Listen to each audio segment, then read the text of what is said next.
Hello, and thank you for joining our collaborative public safety technology interview series.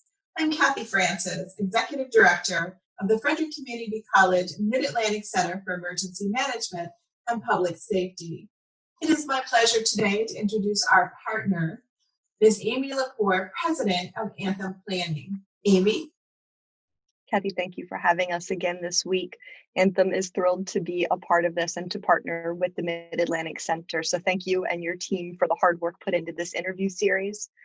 Over these last few weeks, our team has really looked forward to this interview with Brent Skorup. Brent, we're thrilled to have you here and to speak a little bit about drones and deregulation. I'll give Brent a quick intro and then we'll invite him to speak a bit more about himself. But Brent is a senior research fellow at the Mercatus Center at George Mason University. Brent serves on the FCC's Broadband Deployment Advisory Committee as a drone law advisor to the Virginia Department of Aviation and on the Texas Department of Transportation's Connected and Autonomous Vehicle Task Force. Brent's research has been cited by the White House, the FCC, the Pennsylvania Supreme Court, and Illinois Supreme Court. And Brent, you have authored a number of pieces in forums such as National Affairs, Reuters, the Wall Street Journal, the New York Times. Brent, tell us a little bit more about your background. Yeah, and thank you for having me. So I'm a lawyer by training. I work at the Mercatus Center at George Mason University, and it's mostly PhD economists. There are a few lawyers there. And we study regulation of various industries. In my areas, I started doing telecommunications law and policy about 8 years ago. In the last 2 years, I'd say I've been doing a lot more in the drones and autonomous vehicle realm. There's just not much scholarship or study going on outside of industry. And so I've been prioritizing that. And there's a lot of exciting things going on with autonomous vehicles and drones. There's a lot of excitement about drones and the technology is maturing very quickly. But in aviation, so government moves slowly in a lot of areas, but particularly in aviation where you've got a lot of safety issues at play. And my focus lately has been talking with state and local officials about drones and about drone services and the technology. And because it is exciting, it's maturing quickly, but a lot of the discussions about law and policy with drones need to happen today in order to bring the economic and jobs benefits and public safety benefits in the near term. That's excellent. And we're so glad you're here to discuss these items. I know when I came across your brief on drones and the potential in the COVID-19 response, came up with a number of possible discussion points. But so understanding that regulation has been an impediment to widespread commercial drone use, has there been any deregulation associated with drone use during the response to COVID-19?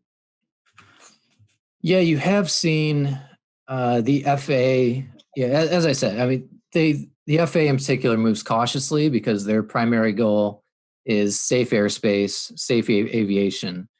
And when you have possibly millions of drones entering the airspace, the regulated airspace, it makes the FAA nervous and existing airspace users. We have thousands of small airports throughout the United States. Not to mention safety on the ground when you have a lot of hobbyists flying drones. And so the FAA has moved slowly. I've seen in the past year, I would say loosened and deregulated more, and primarily through exemptions and waivers of their existing drone rules. And as part of COVID, you've seen more drone pilot programs allowed throughout the United States. Some of this, I think, is because there's a sense that China has taken the lead in drone manufacturing and drone services, and then the FAA wants to play a little bit of catch up.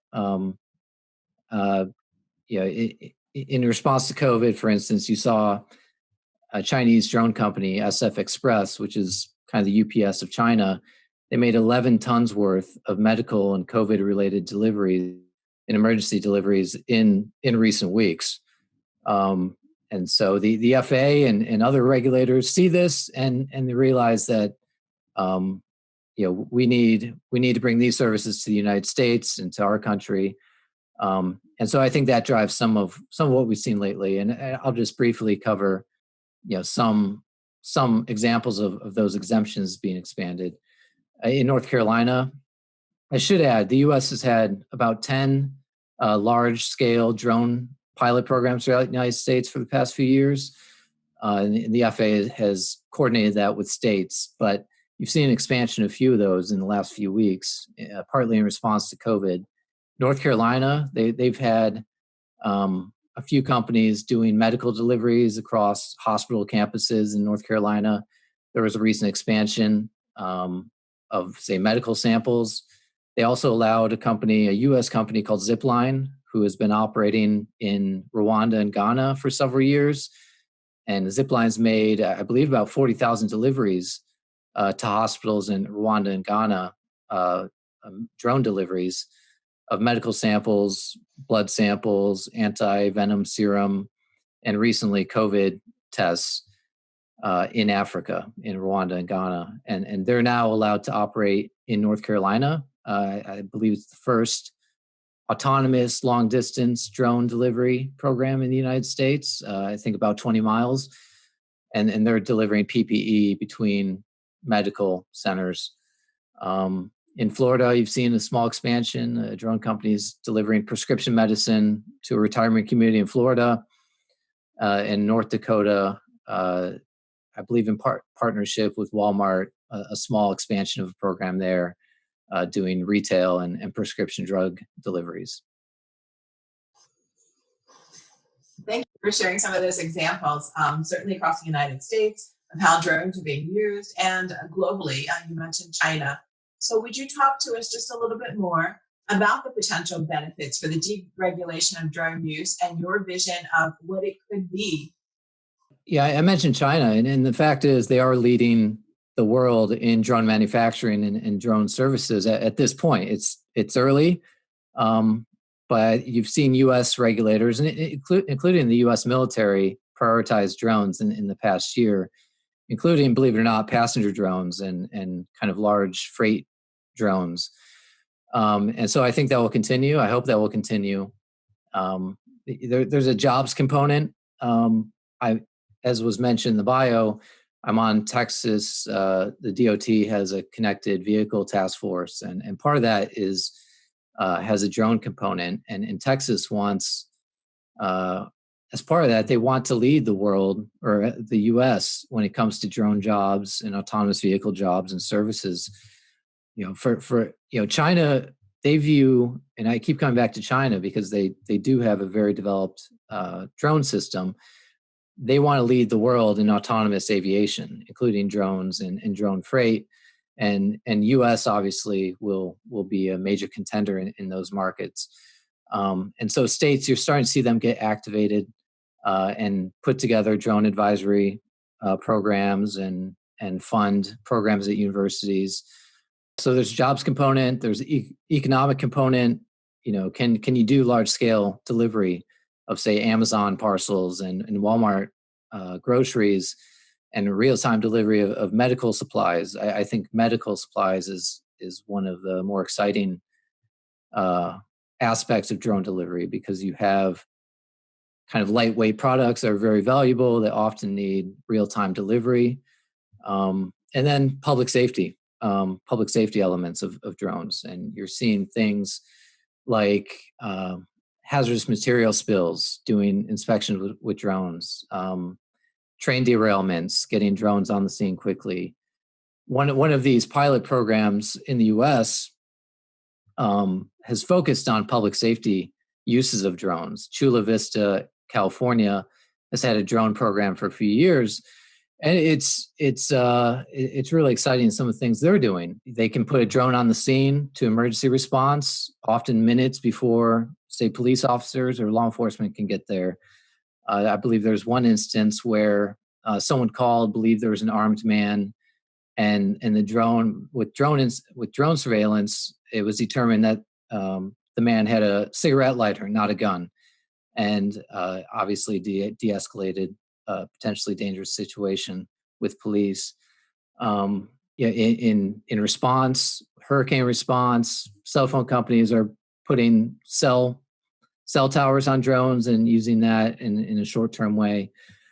So yeah, there's a lot of applications. We're all learning how these can be used, but jobs, medical, public safety, ag spraying has been around for a while, but those are some of the main applications we're seeing. Brett, would you mind a follow-up question? Absolutely, no.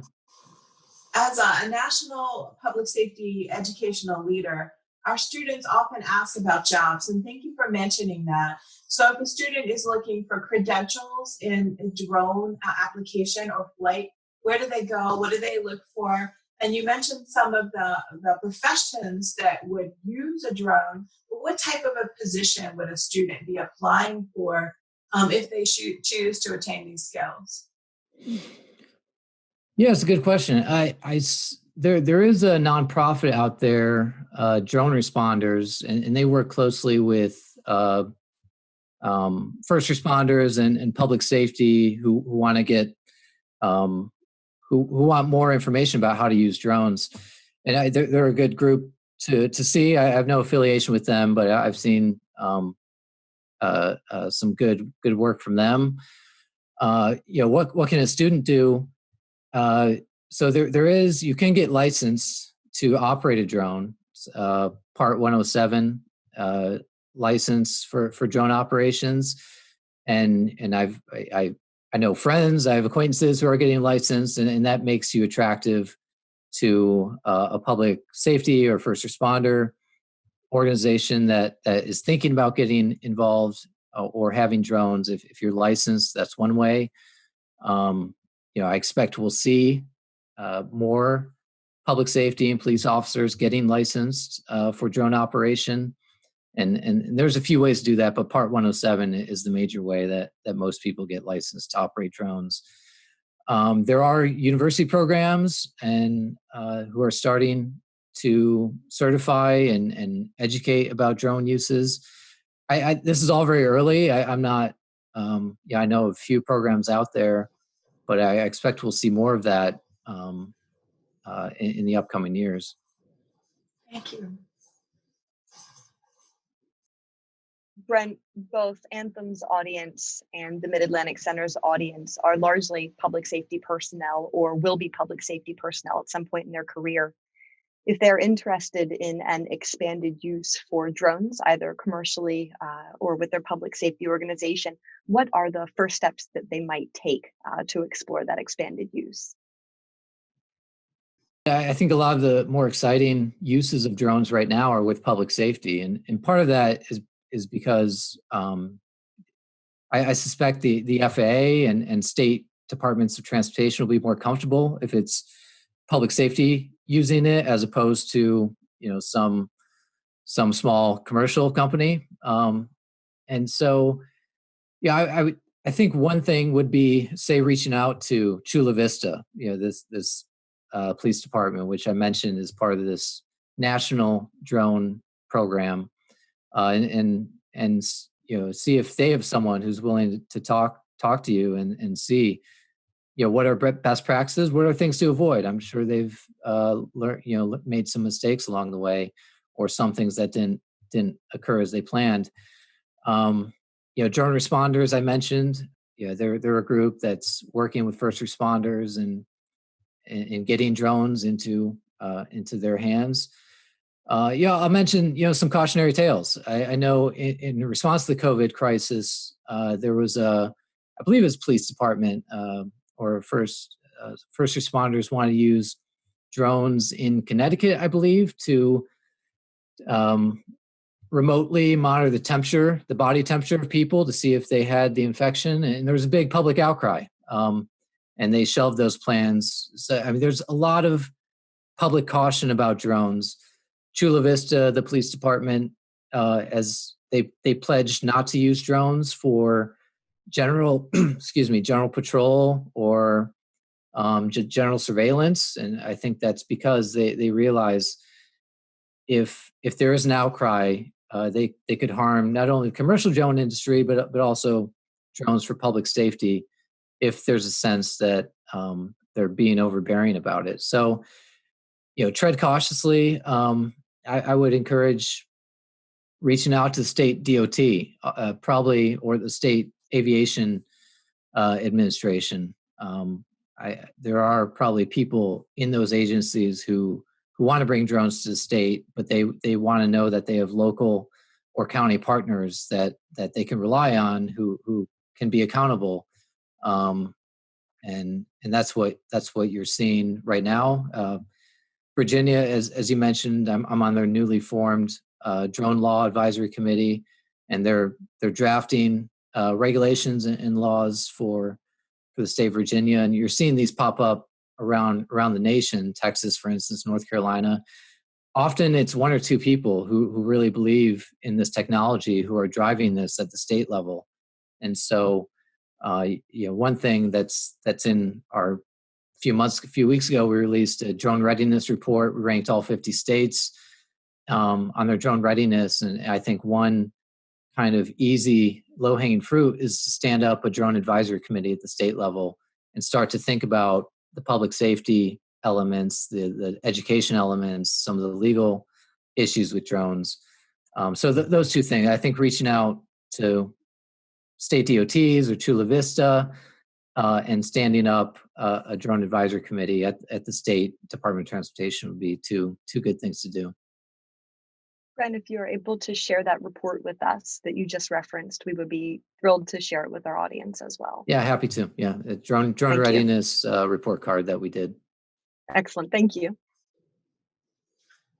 Well, thank you, Brent. We really appreciate your time and your expertise to help us understand a little bit more about the value of drones in the commercial market and some of the challenges that go along with them as well.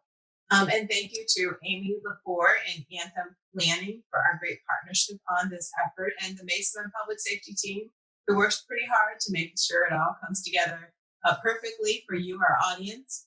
Join us every Monday for your tips and tricks and learn how to make implementing public safety technology that much easier. Thank you.